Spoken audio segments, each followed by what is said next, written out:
दोस्तों नमस्कार। ये है मार्गदर्शन फॉर सिविल सर्विसेज। मैं अनुराग चौधरी।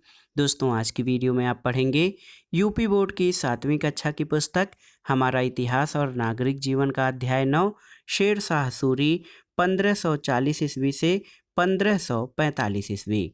इस अध्याय में आप शेर शाह के जीवन, उसकी उपलब्धियों, राजस्व संबंधी सुधार, सैन्य संगठन और प्रशासनिक क्षमता तथा प्रजाहित के कार्यों के बारे में पढ़ेंगे। अंत में हम इस अध्याय से संबंधित अभ्यास प्रश्नों को सॉल्व करेंगे जो 7वीं कक्षा के विद्यार्थियों के साथ प्रतियोगी परीक्षाओं की तैयारी करने वाले छात्रों के लिए बहुत ही उपयोगी है। तो आइए शुरू करते हैं आज का वीडियो। 7वीं कक्षा के इतिहास, हमारा इतिहास और नागरिक जीवन का अध्याय 9 शेर शाह सूरी। दोस्तों शेर शाह सूरी का शासनकाल 1540 से 1545 ईस्वी तक था और शेर शाह सूरी का शासनकाल मात्र 5 वर्ष का ही था। इतने अल्प समय में उसके द्वारा किए गए सुधारों और प्रजा की भलाई के लिए किए गए कार्यों ने आगामी शासकों के लिए पथ प्रदर्शक का कार्य किया था। आइए जानते हैं शेर शाह सूरी के बारे में। तो शेर शाह सूरी के बचपन का नाम फरीद था। उसने अपने मालिक को बचाने के लिए शेर को मार डाला था। तभी से फरीद का नाम शेर खां पड़ गया और जौनपुर में उसने अरबी, फारसी, इतिहास और साहित्य का ज्ञान प्राप्त किया। शिक्षा प्राप्त करने के पश्चात फरीद अपने पिता की जागीर की देखभाल करने सासाराम वापस आ गया। थोड़े ही दिनों में वह जनता में लोकप्रिय हो गया और जागीर की देखभाल करने के अनुभव ने उसे शासक बनने पर सफल और लोकप्रिय बनाया। आप जान लीजिए, कुछ समय के पश्चात उसने बिहार के शासक के यहाँ नौकरी कर ली। वह बाबर की सेना में भी भर्ती हुआ था। इस कारण उसे मुगलों के सैन्य संगठन का अच्छा ज्ञान प्राप्त हुआ। धीरे धीरे शेर खां ने बिहार में अपना प्रभाव स्थापित कर लिया और संपूर्ण बिहार का शासक बन गया। चौसा और कन्नौज के युद्ध में मुगल शासक हुमायूं को हराकर वह 1540 ईस्वी में शेर शाह सूरी के नाम से भारत का सुल्तान बना था। अलाउद्दीन खिलजी की सैन्य संगठन और लगान संबंधी नीतियों से वह काफ़ी प्रभावित हुआ। अतः उसने अपने राज्य की व्यवस्था सुधारने के लिए कई प्रकार के कदम उठाए थे। इसमें सबसे महत्वपूर्ण राजस्व संबंधी सुधार थे। आइए देखते हैं शेर शाह सूरी ने राजस्व संबंधी सुधारों में क्या महत्वपूर्ण कार्य किया था। दोस्तों शेर शाह सूरी ने भूमि की विविधता के आधार पर अलग अलग लगान निर्धारित किया। उपजों की किस्मों के आधार पर कर का निर्धारण किया जाता था। भूमि की नाप पटवारी द्वारा रस्सी से की जाती थी। नाप की इकाई गज थी। किसान भूमि का विवरण सरकार को लिखित रूप में देते थे जिसे कबूलियत कहा जाता था। इससे किसानों का संपर्क सीधे सरकार से होने से उनका उत्पीड़न बंद हुआ। नकद रूप में कर देने का आदेश था और अकाल अथवा संकट के कारण फसल का नुकसान होने पर सरकार द्वारा इसकी क्षतिपूर्ति की जाती थी। उसने राज्य और किसानों के बीच सीधा संबंध स्थापित किया और इसे रैयतवाड़ी व्यवस्था कहते थे। सैन्य संगठन और चुस्त प्रशासनिक व्यवस्था। तो दोस्तों शेर शाह सूरी का जो सैन्य संगठन था वो बहुत ही महत्वपूर्ण था और उसकी प्रशासनिक व्यवस्था बहुत अधिक चुस्त और मजबूत थी। सैनिक शक्ति बढ़ाने के लिए उसने अपनी सेना का संगठन किया और डाक व्यवस्था के लिए डाक चौकी होती थी। यहाँ से डाक घोड़े के द्वारा पहुँचाई जाती थी। अधिकारियों को नियमित रूप से वेतन दिया जाता था और कोई व्यक्ति सीधे शेर शाह से मिल सकता था। आइए इसके प्रशासन संबंधी विभाजन को देख लेते हैं, तो बहुत ही महत्वपूर्ण है। दोस्तों शेर शाह सूरी के समय में जो शासन था या राज्य था उसका विभाजन प्रांत में किया गया, जो कि कई सरकारों को मिलाकर केंद्र बनता था। सरकारें कई परगनों को मिलाकर बनती थीं और परगना कई ग्रामों को मिलकर, और ग्राम जो है वो शासन की सबसे छोटी इकाई थी। प्रांत यानी केंद्र का मुखिया सुल्तान होता था और सिकदार या सिकदारान ये सरकार का अधिकारी होता था। और आप जान लीजिए सिकदार कोषाध्यक्ष व अन्य अधिकारी, और मुखिया जो होता था इसके अंडर में पटवारी और चौकीदार होते थे। शेरशाह के द्वारा प्रजाहित या लोक कल्याण के कौन से कार्य किए गए? तो दोस्तों शेरशाह सूरी ने सोनार गांव बंगाल से पेशावर को जोड़ने वाली सड़क बनवाई जिसे ग्रांड ट्रंक रोड कहते हैं। इससे यातायात और संचार व्यवस्था में गति आई। बुरहानपुर और जौनपुर को दिल्ली से जोड़ दिया गया, इससे व्यापार को बढ़ावा मिला। सड़कों के दोनों ओर वृक्ष लगवाए गए, विश्राम के लिए सराय बनवाई और पानी के लिए कुएं खुदवाई। उसने शिक्षा के विकास के लिए कई मदरसे और मकतब भी खुलवाए और शेरपुर दिल्ली के निकट एक नया नगर यमुना के किनारे शेरशाह सूरी ने बसाया और शेर ए मंडल शेरशाह द्वारा दिल्ली के पुराने किले में बनवाया गया था, जिसको हुमायूं ने बाद में पुस्तकालय का रूप दे दिया था। दोस्तों आइए शेरशाह के बारे में जो महत्वपूर्ण तथ्य हैं उनको भी जान लेते हैं। सूर साम्राज्य का संस्थापक अफगान शासक शेरशाह सूरी था। इसका जन्म 1472 में बजवाड़ा होशियारपुर में हुआ था। आप जानते भी हैं इसके बचपन का नाम फरीद था। ये सूर वंश से संबंधित था और इसके पिता हसन खां जौनपुर राज्य के अंतर्गत सासाराम के जमींदार थे। और दोस्तों फरीद ने एक शेर को तलवार से एक ही बार से मार दिया था। उसकी बहादुरी से प्रसन्न होकर बिहार के अफगान शासक सुल्तान मोहम्मद बहार खां लोहानी ने उसे शेर खां की उपाधि दी थी। और शेरशाह बिलग्राम युद्ध 1540 के बाद दिल्ली की गद्दी पर बैठा।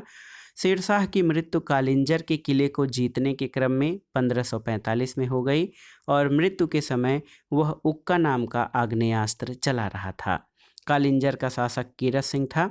और दोस्तों शेरशाह का मकबरा जो है वो सासाराम बिहार में झील के बीच ऊंचे टीले पर निर्मित किया गया था।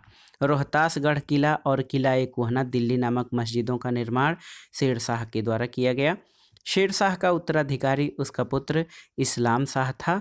और आप जान लीजिए सबसे महत्वपूर्ण उसकी उपलब्धि राजस्व के क्षेत्र में शेरशाह ने 178 ग्रेन चांदी का रुपया और 380 ग्रेन तांबे के दाम चलवाया। और शेरशाह के समय जो है पैदावार का लगभग 1/3 सरकार लगान के रूप में वसूल करती थी।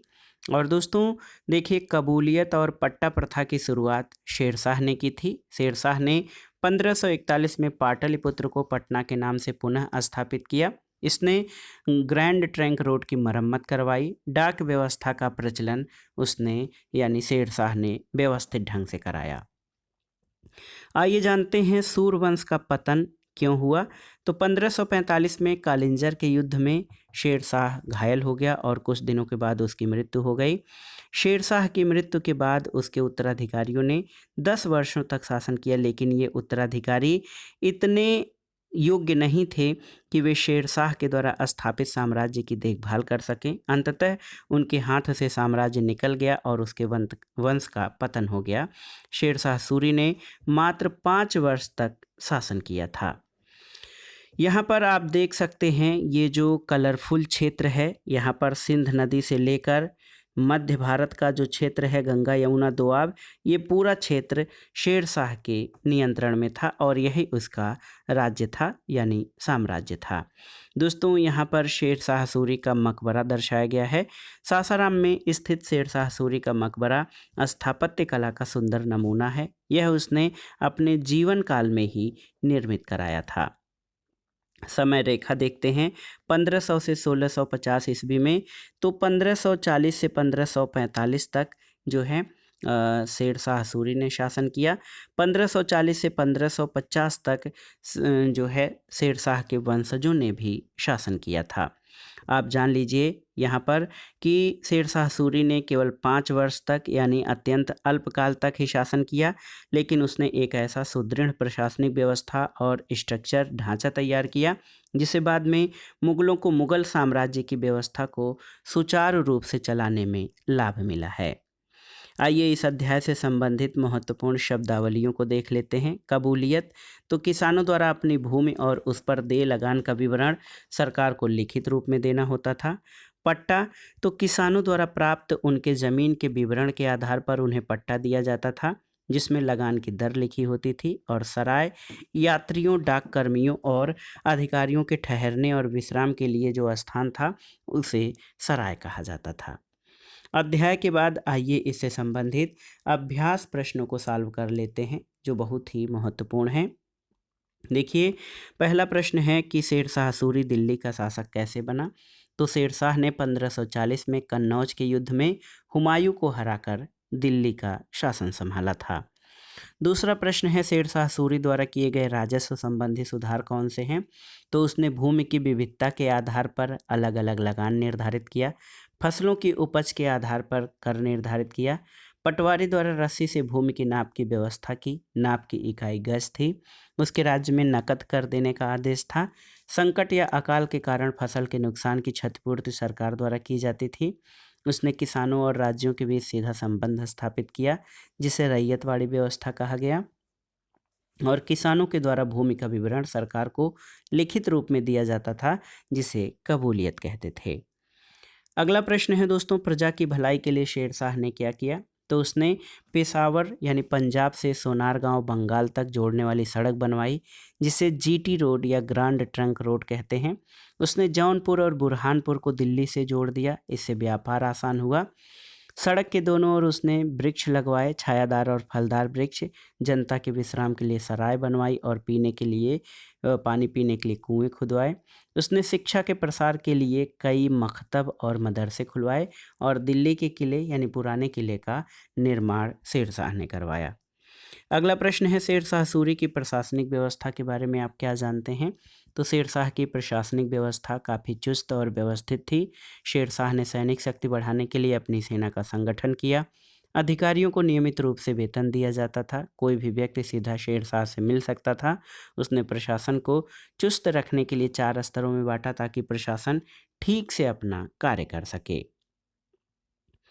अगला प्रश्न, यहाँ पर नीचे कुछ कथन दिए गए हैं, उनमें सही और गलत पर निशान लगाना है। पहला है कि शेरशाह सूरी ने पत्र ले जाने के लिए डाक चौकियों की स्थापना की थी, बिल्कुल सही है। सरकार की तरफ से किसानों को कबूलियत दिया जाता था, तो ये गलत है क्योंकि कबूलियत किसानों की तरफ से सरकार को दिया जाता था। परगने का सबसे बड़ा अधिकारी सिकदार या सिकदारान होता था, तो परगने का सबसे बड़ा अधिकारी कौन होता था ये जानना जरूरी है, आप जान लीजिए।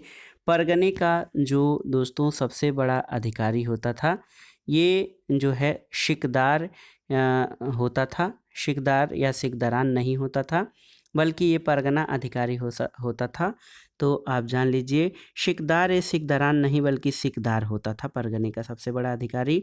भूमि के नाप की इकाई मीटर थी, तो ये गलत है क्योंकि भूमि के नाप की इकाई गज होती थी। अगला प्रश्न, नीचे दिए गए निम्नलिखित के बारे में नीचे दिए गए स्थान में एक वाक्य में लिखना है। तो यहाँ पर देखिए चौसा का युद्ध, तो चौसा का युद्ध 1539 में हुमायूं की चौसा नामक स्थान पर शेरशाह से हार हुई और उसने बड़ी मुश्किल से भागकर अपनी जान बचाई। शेर मंडल ये शेरशाह द्वारा दिल्ली के पुराने किले में बनवाया गया था। बाद में हुमायूं ने इसे पुस्तकालय का रूप दे दिया और इसी पुस्तकालय की सीढ़ियों से गिरकर हुमायूं की मृत्यु हुई थी। सासाराम, तो सासाराम में शेरशाह का मकबरा स्थापत्य कला का सुंदर नमूना है। तो दोस्तों ये था आज का वीडियो 7वीं कक्षा के इतिहास की पुस्तक हमारा इतिहास और नागरिक जीवन का अध्याय 9 शेरशाह सूरी। इसमें आपने शेरशाह सूरी, उसके जीवन वृत्त, उसके कृतियों और राजस्व संबंधी सुधार, सैन्य संगठन और लोक कल्याणकारी कार्यों के बारे में जाना। अंत में हमने इस अध्याय से संबंधित महत्वपूर्ण प्रश्नों को भी अभ्यास प्रश्नों को सॉल्व किया जो 7वीं कक्षा के विद्यार्थियों के साथ मध्यकालीन इतिहास को अच्छे ढंग से समझने के लिए और चीज़ें समझने के लिए दोस्तों, घटनाएं समझने के लिए, ये सिविल सेवा परीक्षा या प्रतियोगी परीक्षा की तैयारी करने वाले छात्रों के लिए भी बहुत ही उपयोगी है। आप इसको तैयार कर लीजिएगा। वीडियो आपको कैसा लगा हमें कमेंट बॉक्स में ज़रूर बताइएगा। वीडियो को लाइक करें, शेयर करें और इस चैनल मार्गदर्शन फॉर सिविल सर्विसेज को सब्सक्राइब करें। वीडियो देखने के लिए धन्यवाद दोस्तों। नमस्कार।